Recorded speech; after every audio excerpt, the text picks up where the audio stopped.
in 3 days. Bye! Hey, Joe. Ganito rin kayo nagsimula nun, hindi ba? Ano yun? Tumirik ba tayo? May signal ka ba? Wala rin eh, 0 bars. Tara. Ako po! Ate, basta ikaw! Mga anak ka na ata. Hindi ko pa kabuwanan. The baby's in distress. Kailangan na siyang maoperahan. Ano? Tawagan ko na sila. Hindi na sumasagot pero minessage ko na. Ano? Gusto ko makita anak ko.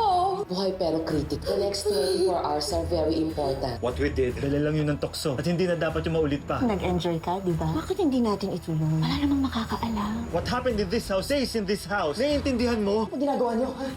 Nanganak na si Marge. Kung meron pong dapat sasahin dito, ako yun. Pakiramdam ko po kasi kinakarma ko dahil sa ginawa ko. Ano bang ginawa mo? Teka, sinisisi mo ba ang sarili mo sa history ng pambababae mo? Paulo, stop blaming yourself. Diba matagal mo nang tinalikuran yung buhay na yon? Ha? Nagbago ka na, di ba? Hindi mo na ginagawa yun?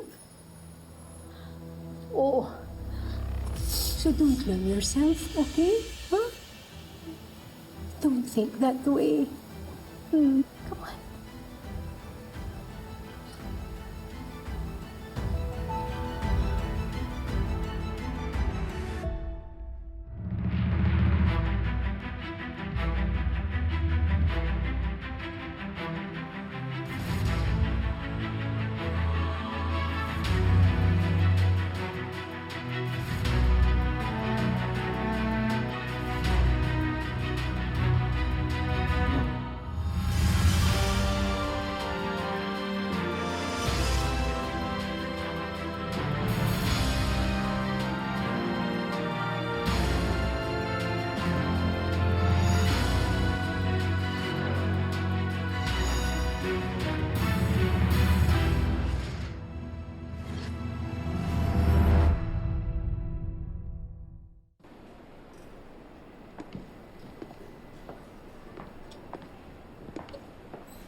Mag-usap tayo.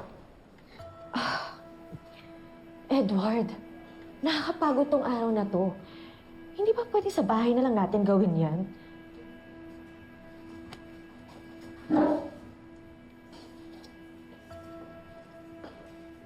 Bakit hindi ko kayo matawagan? Di ba sinabi na ni Paolo? Nasiraan kami ng sasakyan. Sa gitna ng ulan. Wala kaming signal. Hirap na hirap ako. Gusto ko na nga umuwi kasi pagod na ako eh. Bakit ba ang hirap mong maniwala? Okay. I'm sorry. Nag-aalala lang ako sa'yo. Ang sabihin mo, wala ka lang tiwala sa akin. No. Of course may tiwala ako sa'yo. I just don't trust Paolo. Halika na, umuwi na tayo. Paalam na tayo sa kanila. Sorry kung nadamay ka, ha? Sorry, Han.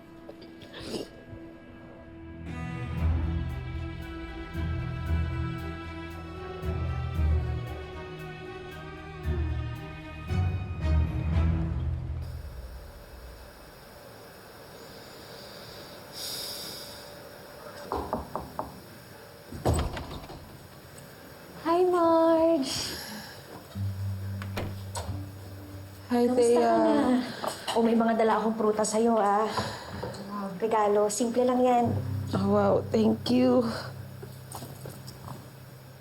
Hindi na nga kita nayakap kagabi kasi ayaw ka namang bitawan ni Paolo. Kasi guilty siya. Nawala siya dito nung inoperahan ako at nung nilabas namin yung baby. Ito naman kasi asawa mo. Ang yaman-yaman pero hindi pa palitan yung sasakyan. Ayan tuloy, nasiraan kami. Kwento nga niya sa akin. Salamat ha. Hindi mo pinabayaan ang asawa ko. Ano ka ba? Ako dapat ang magpasalamat sa kanya. Kasi hindi niya ako iniwan. Nung finally, kinontak na kami ni Edward. Pero alam mo para siyang Superman. Kulang na lang lumipad siya at iwan ako sa talyer para makarating siya agad dito. Naku, wag ka muna mag-react-react dyan Ikaw naman, tawang-tawa ka naman sa akin.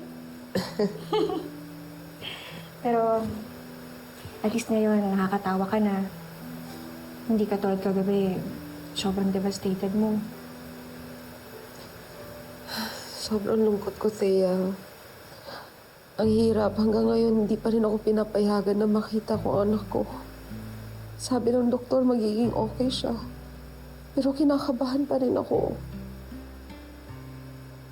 Kasi di ba pinapayakap agad sa nanay ang baby pagkapanganak. Alam mo, may napanood ako. Baby na hindi humihinga. Tapos nung nilagay sa dibdib ng nanay, bigla siyang gumaling. Parang yung yakap yung nanay ang nagpagaling sa kanya. Sana mayakap ko na at mahawakan ko ng anak ko. Baka gagaling siya. Makakahinga na siya ng maayos. Gusto ko na siya mayakap.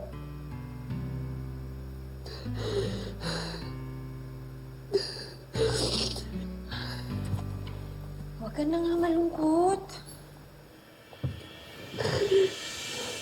Okay lang yan. At least, diba, safe ka. Safe yung anak mo. Salamat.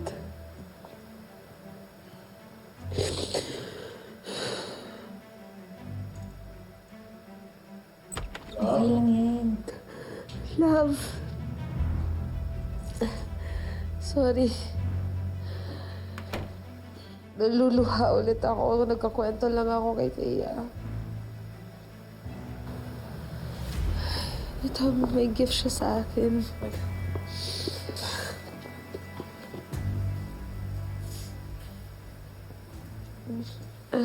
Akala mo siguro, nagkwento ako nakakaiyak, no?